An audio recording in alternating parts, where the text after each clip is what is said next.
Olá, tudo bem? Bom dia! Vamos entrar agora no tema 13, as 7 últimas pragas. Fique conosco, vamos orar. Querido Deus e Pai, obrigado, Senhor, por esse estudo. Obrigado porque o Senhor tem nos guiado até aqui. Nós pedimos em nome de Jesus. Amém. Chegou finalmente o tema das 7 últimas pragas.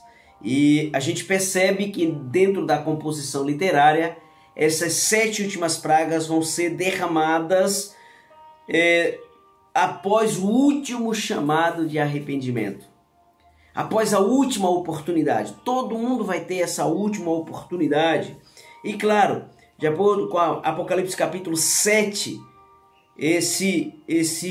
essas pragas vai ser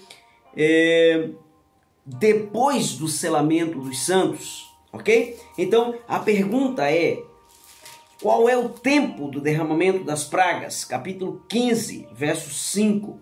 Depois dessas coisas olhei e abriu-se no céu um santuário do tabernáculo, e os 7 anjos que tinham 7 flagelos saíram do santuário vestidos de linho puro e resplandecente. Então um dos 4 seres viventes deu aos 7 anjos 7 traças, cheio da cólera de Deus que vive pelos séculos dos séculos. Veja, existe 4 anjos segurando os 4 ventos.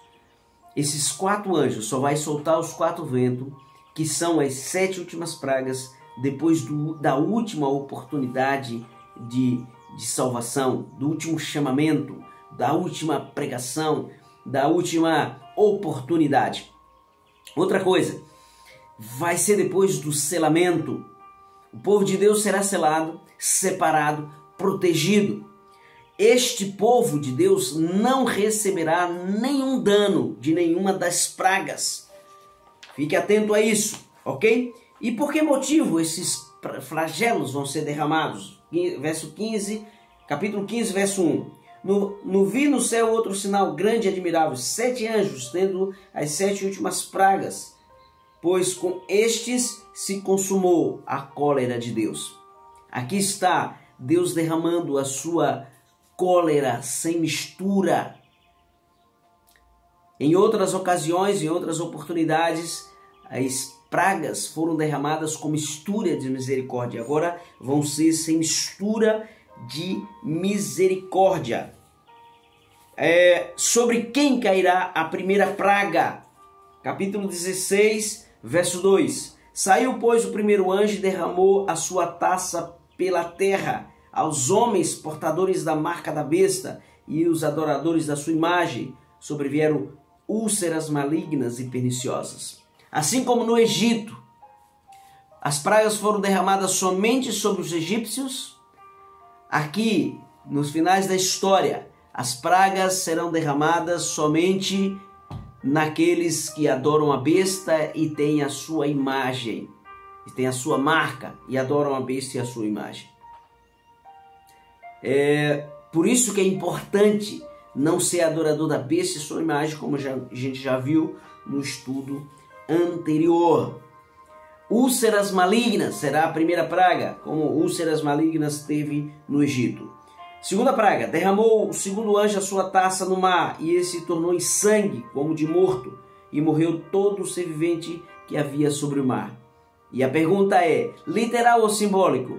É claro que é simbólico, porque se fosse literal e morresse todo o ser vivente e o mar fosse morto aqui, não haveria as outras pragas. Os seres humanos morreriam aqui e agora.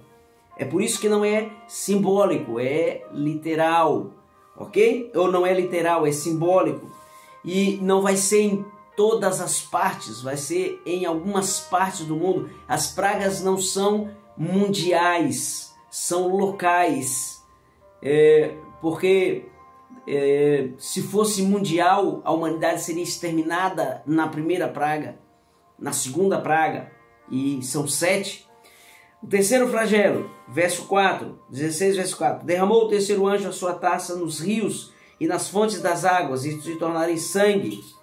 E ouvi o anjo das águas dizendo: Tu és justo, tu que eras o santo, pois julgaste estas coisas. Porquanto derramaram sangue de santos e de profetas, também sangue lhes tem dado a beber, são dignos disso. Olha aí.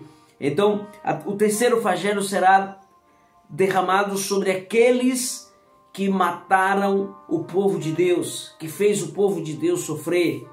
E como fizeram derramar sangue, beberão sangue. Serão mortos porque mataram, porque afligiram, porque fizeram sofrer.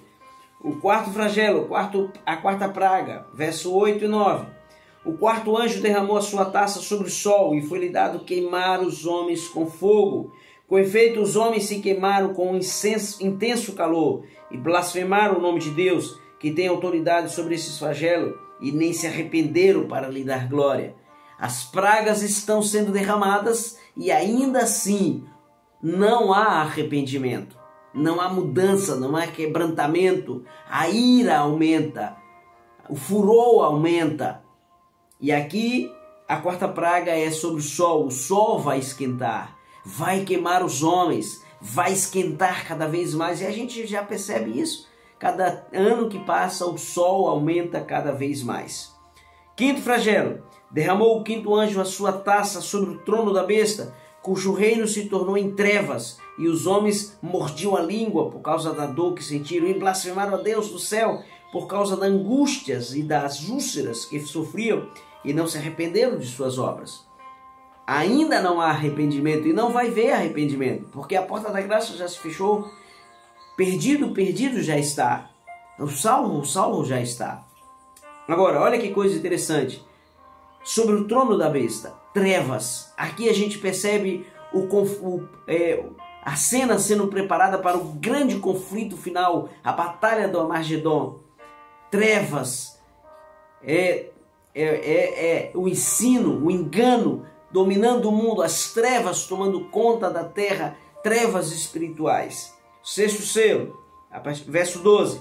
Derramou o sexto selo a sua taça sobre o grande rio Eufrate, cujas águas se secaram para que se preparasse o caminho dos reis que vem do lado do nascente do sol. Então vi sair da boca do dragão, da boca da besta, da boca do falso profeta, 3 espíritos imundos semelhantes a rãs. Veja, rio aqui, assim como o rio influenciava a Babilônia, rio são influências de pessoas dentro desse sistema religioso enganoso. E os 3 espíritos imundos, nós vamos ver que esses 3 espíritos imundos vai influenciar o mundo para o engano, para a mentira, para o erro. E muitas pessoas serão enganadas, sofrerão por causa das mentiras desses 3 espíritos imundos, que são sistemas religiosos enganosos, que está baseando os seus ensinos na mentira, no erro e no engano, ok? E aqui está sendo preparado para a grande batalha. O verso 16 diz: então se ajuntaram no lugar que em hebraico se chama Armagedon. É o grande dia da batalha espiritual, um conflito espiritual entre o bem e o mal.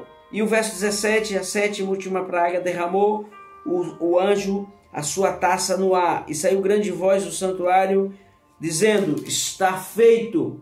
E sobreviveram relâmpagos, trovões, e ocorreu grande terremoto, como nunca houve, desde que houve gente sobre a terra. Tal foi terremoto forte e grande. A 7ª e última praga corresponde, é um paralelismo com aquele momento em que Jesus lá na cruz diz: está consumado. Está feito, está consumado. Mesma expressão.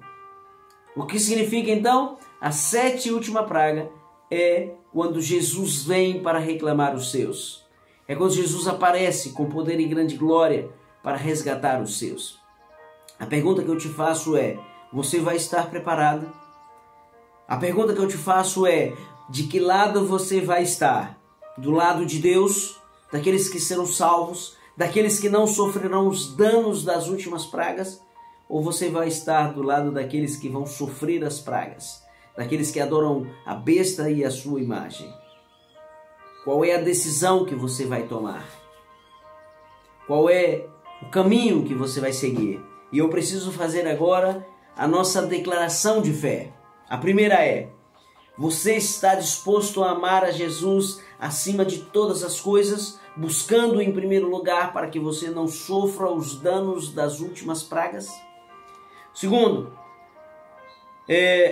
você não quer fazer parte de Babilônia, ou seja, daqueles que seguem os ensinos e doutrinas contrários à palavra de Deus, de engano, de mentira, e sofrerão os danos das pragas?